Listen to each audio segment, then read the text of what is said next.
పవన్ కళ్యాణ్ చేసిన పనికి అసెంబ్లీలో అయితే షాక్‌లో ఉన్నారట చంద్రబాబు. మొత్తానికి నారా చంద్రబాబు నాయుడు గారైతే జగన్మోహన్ రెడ్డికి చుక్కలు చూపించాలని డిసైడ్ అయిపోయారు. ఎందుకంటే అలాంటివి చాలా ప్రాబ్లమ్స్ జగన్ వల్ల చంద్రబాబు గారు ఎదుర్కోవాల్సొచ్చింది.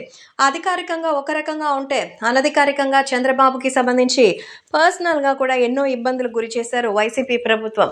ముఖ్యంగా అసెంబ్లీకొచ్చినటువంటి ఈ తరుణంలో మరి చంద్రబాబు గారికి బాహటగా నిలిచి పక్కన సపోర్ట్‌గా నిలిచిన కొండంత అంటే అది పవన్ కళ్యాణ్.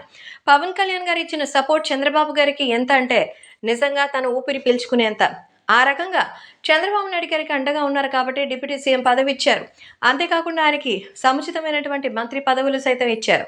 మరి అలాంటి డిప్యూటీ సీఎం పదవి హోదాలో మరి అసెంబ్లీ సాక్షిగా మరి ప్రస్తుతం ఎన్నో రకాలైన అసెంబ్లీ సమావేశాలు జరుగుతుండగా ఫస్ట్ టైం అసెంబ్లీలో కూర్చున్నటువంటి పవన్ కళ్యాణ్ ఎంతో ఉద్వేగభరితంగా మాట్లాడారు.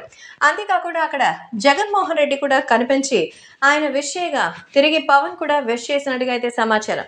మొత్తానికి ఈ సంఘటన చాలా రసవత్తరంగా జరిగింది. అసెంబ్లీ గేటు కూడా తాకలేవంటూ ఛాలెంజ్లు విసిరారు. మరి పవన్ కళ్యాణ్ ఉన్న చోటనే గెలవలేరని, దత్తపుత్రుడని 4 పెళ్లిళ్ళు అంటూ ట్రోల్ చేసినటువంటి జగన్ ఈసారి పవన్ కళ్యాణ్‌కి ఎంతో వినమ్రంగా చేతులెత్తి నమస్కరించారు.